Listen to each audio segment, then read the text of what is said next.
עד תחילתו של השבוע החולף הסכמתי בכל לב לשיתוף הפעולה שכלל הציבור מבקש בתוקף מן החרדים בני הארץ.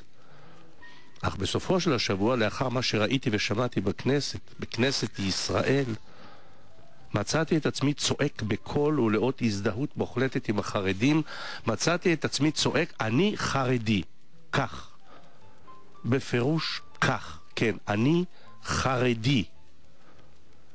כי הזדעזעתי לאשר נאמר מעל במת הנבחרים שלנו. הזדעזעתי יותר כי דברים שכאלה לא היו נאמרים ללא שהרקע החברתי שבארץ ישראל, במדינת היהודים, הפך ברבות הימים למוכן לכך. זו לא חוכמה להתנצל אחר כך, אבל עובדה שבארץ היהודים קראו לציבור יהודי מוגדר טפילים. מעולם לא נאמרו דברים כל כך בוטים על אף ציבור. הרי נאמרו דברים קשים, תמיד נאמרים אצלנו, בכל הזמנים שהיו, בין ימין, בין שמאל, לעבר מפלגות, ביטויים קשים, נוראים, ויכוחים עד זוב דם, אבל פנייה לציבור שלם, לקהילה שלמה, בדברים בוטים כל כך, מכוערים, משתלחים על אורח חייה. הלו? מישהו השתגע פה. מתי דיברו בכנסת על אורח חייו של ציבור? אורח חייו של ציבור. מתי אמרו לקהילה יהודית בארץ היהודים, אתם אחראים למספר ילדיכם, שזה מילים מכובסות ברוע, לתפסיקו להתרבות. את הטקסטים האלה שמענו לאורך הדורות, בכל הגלויות, את ניסו לשנות אורח חיים של יהודים, וקראו להם טפילים. ומעולם לא הצליחו. כי אורח החיים היהודי היה בבחינת המגן ואש התמיד שבערה בלבבות. מעולם לא כבתה האש הזאת, לעולם גם לא תכבה. וחזרנו הנה ארצה כי אבותינו התפללו 3 פעמים ביום, לירושלים עירך ברחמים תשוב, ולא הרימו עיניהם לא ביום ולא בלילה מדף הגמרא. ביאליק, יהודי, חילוני, משורר, כתב, ואני מצטט, מעט מן המרובה ששם. אם יש את נפשך לדעת את המעיין, ממנו שאבו אחיך המומתים בימי הרעה עוז כזה, תעצומות נפש. אם תובע לראות את החק, אליו נשפכו כל דמעות עמך, ליבו, נפשו ומררתו. אם יש את נפשך לדעת את המעוז, אל ראשו מילתו אבותיך משאת נפשם, תורתם קודשי קודשיהם ויצילום. אך נענה אם לא תדע לך כל אלה אל בית המדרש סור, הישן והנושן, אז יגדך לבך, כי רגליך על מפתן בית חיינו תדרוך, ועינך תראה אוצר נשמותינו. ביאליק, משורר, חילוני. ללמדנו שאפשר להיות חילוני ועדיין להבין מקור חיותו של עם.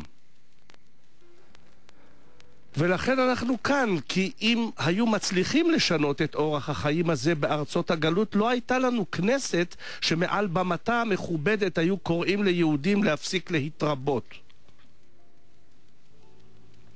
אשר לשר האוצר, אני חייב לומר שבואו שיקף רוח חדשה, מלאת תקווה, יהדות וישראליות. לא בכדי, מספר 2 ממפלגתו הוא רב איש תרבות, הרב פירון, ודוקטור קלדרון ששם ראש אלמה, אותו בית לתרבות עברית המשלב לימוד יהודי מסורתי עם לימוד אקדמי של תרבות כללית. מה יותר נפלא ומבטיח מזה?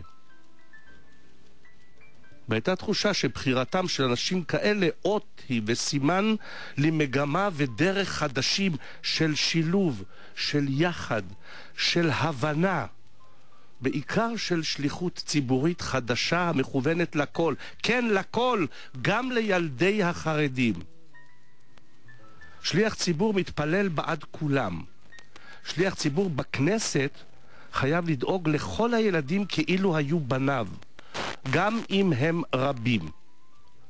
תנאי ראשון למשרת הציבור ושליחו שהוא אוהב את קהלו, אוהב אותם, את כל קהלו. שליח ציבור שרק חלק מן הציבור הוא קהלו לא מאריך ימים. בנאום בו דיבר השר על החרדים והודיע לאומה שאינו שומר שבת, נתגלה לי לפתע איש אחר, אני מודה. החיוך הנעים הקבוע תמיד נעלם. הידיים לא עבדו לפי החיקוי הידוע. לא הייתה יותר פוזה. פתאום לא היה חשוב לאיש הטלוויזיה איך הוא נראה ונשמע, הוא פשוט היה אחר, או שמא בפעם הראשונה הוא היה הוא, האמיתי. ועיניו ושפת גופו הביאו שאט נפש לציבור עליו הוא מדבר. אז קלטתי שהאיש לא מבין את תפקיד שליח הציבור. לא בגלל שהוא לא שומר שבת, בגלל שהוא הכריז זאת מעל במת הכנסת, כנסת ישראל. מתחילת השבוע אני פוסח בין שתי אמירות כדי להגדיר בהם את הדברים שנתחברו לי בנאומו של השר. אמירה אחת היא איסטרה בלגינה קיש קריה, פתגם בארמית שמופיע בתלמוד הבבלי, שפירושו המילולי שמטבע אחד בחד מרעיש יותר מכד מלא מטבעות. והאמירה השנייה, יצא המרצע מן השק, שפירושו התגלתה הכוונה הנסתרת שהייתה תמיד מאחורי הדברים. אי אפשר להסתיר מרצע בתוך שק, כי המרצע חד, ובסוף הוא חודר את בד השק ובולט החוצה. אני מתפלל, אני אומר לכם, אני מתפלל שהתייחסות השר לחרדים אינה המרצע שיצא לנו כאן מן השק, שאז נכונו לנו ימים מכוערים. אני מקווה בכל לב שזו איסטרה בלגינה קיש קריה, שזה משהו שניתן לפתור על ידי לימוד וניסיון. בעיקר ניסיון.